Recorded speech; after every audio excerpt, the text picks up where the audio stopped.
क्या हम पार्ट 1 खत्म हो गया? तो शुरू करते हैं पार्ट 2 को। अगर आपने पार्ट 1 नहीं देखा है तो जाकर के देख लें और हमारे चैनल को सब्सक्राइब कर लें।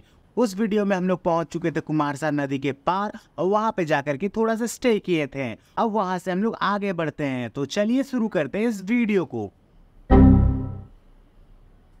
लाइक करें, फॉलो करें, सब्सक्राइब करें। रात हमने अपनी गाड़ी में बिताया था।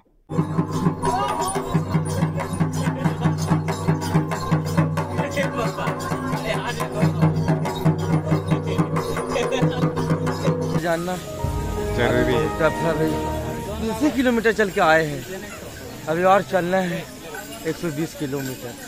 बहुत मजा। उसके बाद हम लोग नहा लेते हैं और अपने कांवर को अगरबत्ती दिखा देते हैं और कांवर लेकर के निकल पड़ते हैं। आगे जाकर के देखते हैं तो सब पहाड़ पे पत्थर रख रहे थे एक दूसरे पे। मान्यता ये है कि इस तरह से पत्थर रखने पे हमारी मुरादें पूरी हो जाती है। और फिर हम आगे बढ़ पड़ते हैं और एक जगह रुक करके रसगुल्ला और फलारी जलेबी खाते हैं, जिसका प्राइस 10 और 20 रुपए थे। उसके बाद हम लोग आ जाते हैं एक शिविर में, यानी कि धर्मशाला। यहाँ पे गर्म पानी का व्यवस्था था और हम अपना पैर डुबा करके यहाँ पे बैठे हुए थे। और फिर शाम के समय में हम पहुँच जाते हैं लक्ष्मण झूला वाले धर्मशाला के पास। यहाँ पे थोड़ी देर बैठ करके मौसम का मजा लेते हैं और फिर हम आगे निकल जाते हैं। घोड़ियारी नदी से 1 किलोमीटर पहले धर्मशाला था। रात हमने यहीं गुजारी थी। उसके बाद जाकर के नहा लेते हैं और फिर निकल पड़ते घोड़ियारी नदी के लिए। घोड़ियारी नदी पहुँच जाते हैं। यहाँ तो बहुत ज्यादा ही भीड़ थी और हमें बहुत अच्छा लग रहा था। फिर धीरे धीरे हमारे सारे फ्रेंड लोग आ जाते हैं और फिर हम सब एक जगह पे इकट्ठा हो जाते हैं और सोचते हैं क्या करें। अगर हम करें तो करें क्या, बोले तो बोले। उसके बाद हमारा प्लान बन जाता है कि सबसे पहले हम लोग पानी में खेलेंगे। तो हम लोग होटल की तरफ से होते हुए निकल पड़ते हैं नदी की तरफ और यहाँ पे पहुँच करके पहले तो सेल्फियाँ लेते हैं बहुत सारी। उसके बाद हम लोग पानी में खेलना चालू करते हैं और हम वहाँ का वीडियो नहीं ले पाए थे क्योंकि पानी में फोन खराब हो जाता है, इसलिए। उसके बाद आ जाते हैं हम यहाँ पे एक होटल पे और यहाँ पे आकर के हम लोग छोला भटूरा ऑर्डर करते हैं। ये हमें पड़ता है 50 रुपए का। फिर हम निकल पड़ते हैं आगे की और 10 किलोमीटर चलने के बाद हम लोग पहुँच जाते हैं झारखंड बिहार बॉर्डर में। यहाँ पहुँचने के बाद हमें ऐसा लगता है कि हम लोग आधा से ज्यादा रास्ता तय कर चुके थे और अभी भी यहाँ से लगभग 10 किलोमीटर बचा हुआ था। झारखंड और बिहार बॉर्डर के सामने में बना हुआ था एक बहुत बड़ा सा धर्मशाला और हम अपना कांवर रख देते हैं वहाँ पे थोड़ी देर विश्राम करते हैं क्योंकि धूप बहुत ज्यादा तेज थी। और फिर शाम के टाइम में हम लोग निकल पड़ते हैं बाबा बैद्यनाथ धाम के लिए। तो ये तय करने के बाद हम लोग पहुंच जाते हैं देवघर और यहाँ पे हम लोग पुल वगैरह सारा चीज क्रॉस करते हैं और एक जगह जा करके हम लोग बैठ जाते हैं क्योंकि हमें कल जल ढालना था। तो हम लोग रात में लाइन लगने का सोच रहे थे।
रात के 9 बज रहे थे और हम लोग लाइन में लग गए थे।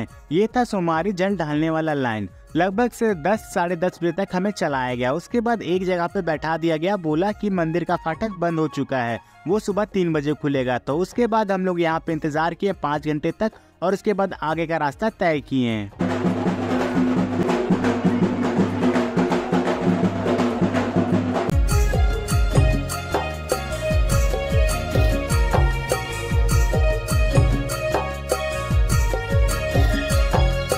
फाइनली बहुत इंतजार के बाद हमें मंदिर दिख गया था और अब हमें लग रहा था कि अब हम लोग जल ढाल देंगे और फिर हम लोग फाइनली जाकर के जल चढ़ा देते हैं और फिर मंदिर के बाहर आ जाते हैं और बहुत सारी सेल्फियां लेते हैं। एक बात और, जैसे ही हमने मंदिर में जल चढ़ाया उसके बाद तो हमारी सारी थकान ही हट गई। इतना अच्छा लग रहा था ना वहाँ का वातावरण और मौसम, हमारी जितनी भी तकलीफ थी सारी हर ली भगवान ने।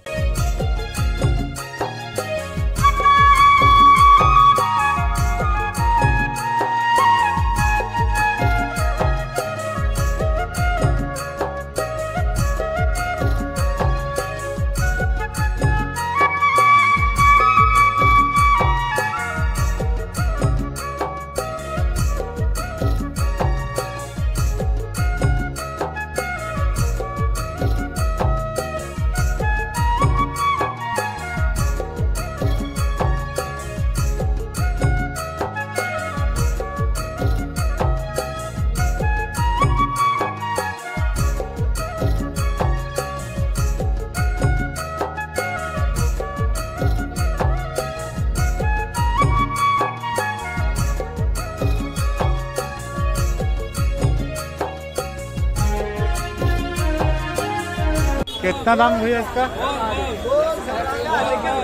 सही लग रहा है। नंबर है।